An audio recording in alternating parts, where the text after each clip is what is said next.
তোমাদের কাছে আমি তোমাদের বুড়োদা আমার ঝুলি নিয়ে হাজির হয়েছি, ঝুলি থেকে বের করে মজার মজার গল্প শোনাতে। তাহলে আমি ঝুলি খুলছি খুলছি, দেখি আজ তোমাদের জন্য কোন গল্প ঝুলি থেকে বেরোয়।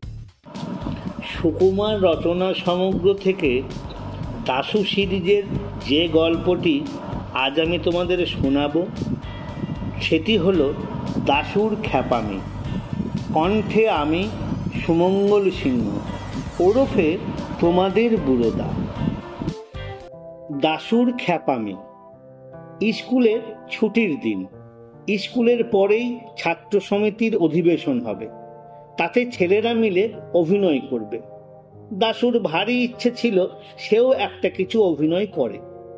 একে ওকে দিয়ে সে অনেক সুপারিশও করিয়েছিল, কিন্তু আমরা সবাই কোমরে বেঁধে বললাম সে কিছুতেই হবে না। সেই তো গতবার যখন আমাদের অভিনয় হয়েছিল, তাতে দাশু সেনাপতি সেজেছিল। সেবার সে অভিনয়টা একেবারে মাটি করে দিয়েছিল।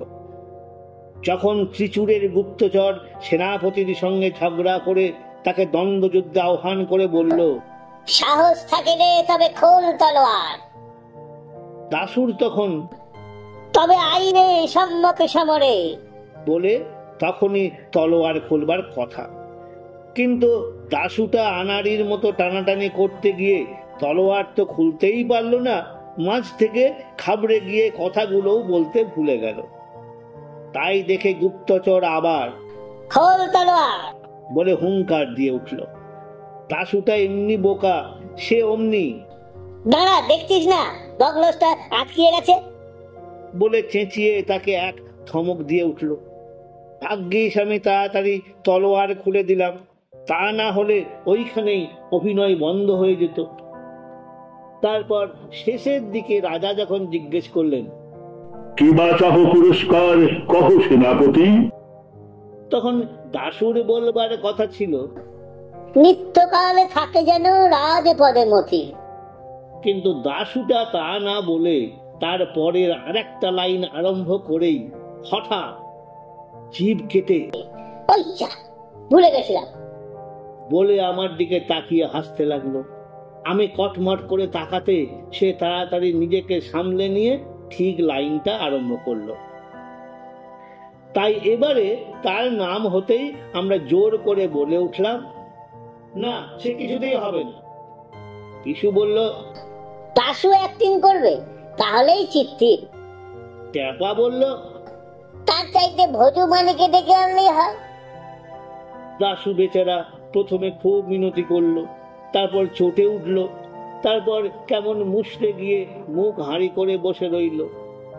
যে কয়দিন আমাদের তালিম চলছিল, দাশু রোজ এসে চুপটি করে হলের এক কোনায় বসে বসে আমাদের অভিনয় শুনত।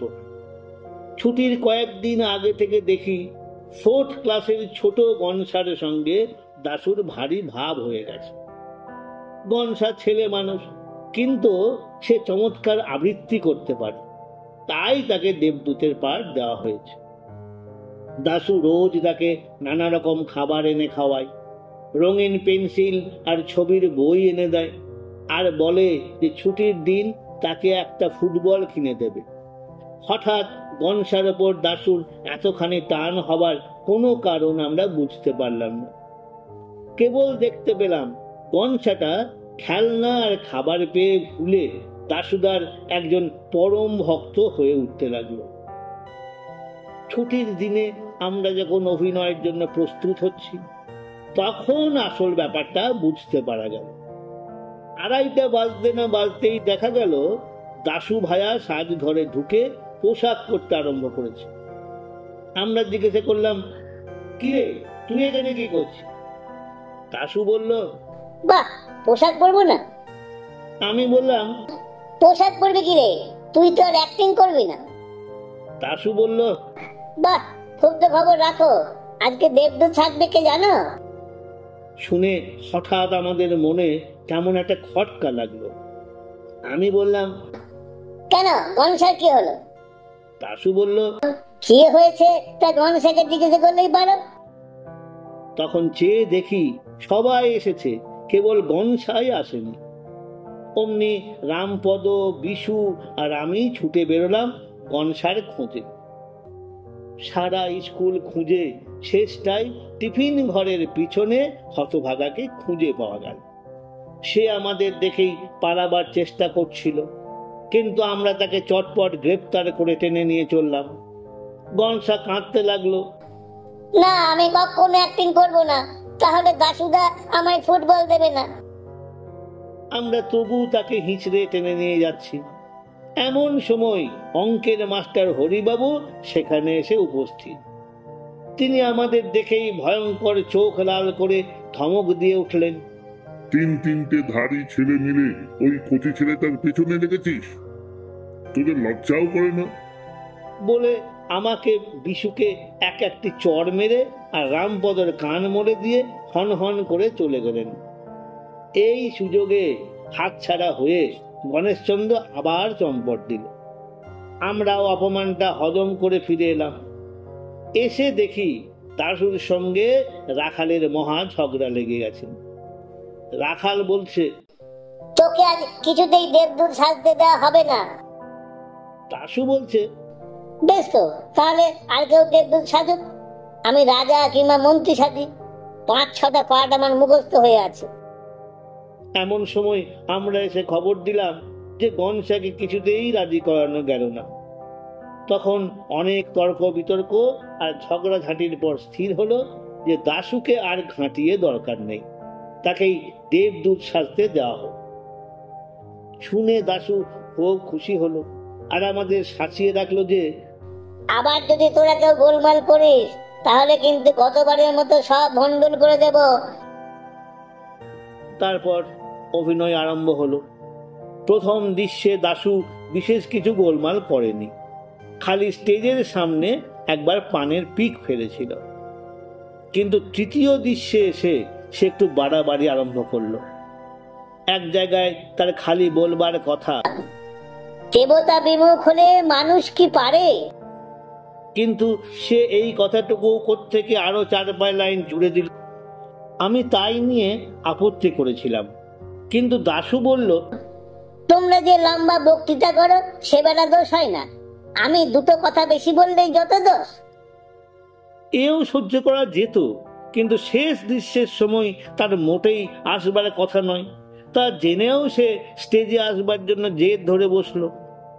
আমরা অনেক কষ্টে অনেক তোয়াজ করে তাকে বুঝিয়ে দিলাম যে শেষ দৃশ্যে দেবদূত আসতেই পারে না, কারণ তার আগের দৃশ্যেই আছে যে দেবদূত বিদায় নিয়ে স্বর্গে চলে গেলেন। শেষ দৃশ্যেও আছে যে মন্ত্রী রাজাকে সংবাদ দিচ্ছেন যে দেবদূত মহারাজকে আশীর্বাদ করে স্বর্গপুরীতে প্রস্থান করেছেন। দাশু অগত্যা তার জেদ ছাড়ল বটে, কিন্তু বেশ বোঝা গেল সে মনে মনে একটুও খুশি হয়নি। শেষ দৃশ্যের অভিনয় আরম্ভ হলো। প্রথম খানিকটা অভিনয়ের পর মন্ত্রী এসে সবাই হাজির হলেন। এ কথা সে কথার পর তিনি রাজাকে সংবাদ দিলেন, বারবার মহারাজে আশিস করিয়া দেবদূত গেল চলি স্বর্গ অভিমুখে। বলতে বলতে হঠাৎ কোত্থেকে আবার সে এসেছে ফিরিয়া বলে একগাল হাসতে হাসতে দাশু একেবারে সামনে এসে উপস্থিত। হঠাৎ এরকম বাধা পেয়ে মন্ত্রী তার বক্তৃতার খেই হারিয়ে ফেলল। আমরাও সকলে কিরকম যেন ঘাবড়িয়ে গেলাম।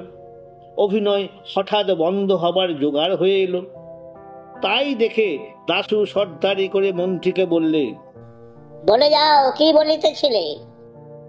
তাতে মন্ত্রী আরো কেমন ঘাবড়িয়ে গেল। রাখাল প্রতিহারী সেজেছিল। দাশুকে কি যেন বলবার জন্য যেই একটু এগিয়ে গেছে, অমনি দাশু চেয়েছিল জোর করে ঠেকাতে আমারে এই হতভাগা বলে এক চাঁটি মেরে তার মাথার পাগড়ি ফেলে দিল। ফেলে দিয়েই সে রাজার শেষ বক্তৃতাটা, এ রাজ্যতে নাহি রবে হিংসা অত্যাচার, নাহি রবে দারিদ্র যাতনা ইত্যাদি নিজেই গড়বড় করে বলে গিয়ে যাও সবে নিজ নিজ কাজে বলে অভিনয় শেষ করে দিল। আমরা কি করব বুঝতে না পেরে সব বোকার মতো হাঁ করে তাকিয়ে রইলাম। ওদিকে ঢং করে ঘন্টা বেজে উঠল, আর ঝুপ করে পর্দাও নেমে গেল। আমরা সব রেগে মেগে লাল হয়ে দাশুকে তেড়ে ধরে বললাম, হতভাগা, দেখ দেখি সব মাটি করলি, অর্ধেক কথাই বলা হলো না। দাশু বলল, বাহ, তোমরা কেউ কিছু বলছো না দেখেই তো আমি তাড়াতাড়ি যা মনে ছিল সেগুলো বলে দিলাম। তা না হলে তো আরো সব মাটি হয়ে যেত। আমি বললাম, তুই কেন মাঝখানে এসে গোল বাঁধিয়ে দিলি? তাই তো সব ঘুলিয়ে গেল। দাশু বলল, রাখাল কেন বলেছিল যে আমায় জোর করে আটকিয়ে রাখবে? তাছাড়া তোমরা কেন আমায় গোড়া থেকে নিতে চাচ্ছিলে না আর ঠাট্টা করছিলে? আর রামপদ কেন বারবার আমার দিকে খটমট করে তাকাচ্ছিল? রামপদ বলল, ওকে ধরে ঘা লাগিয়ে দে। দাশু বলল, লাগাও না, দেখবে আমি এক্ষুনি চেঁচিয়ে সকলকে হাজির করি কিনা। আমার কথাটি ফুরলো, নোটে গাছটি মুড়লো। আমার কথাটি ফুরলো, নোটে গাছটি মুড়লো।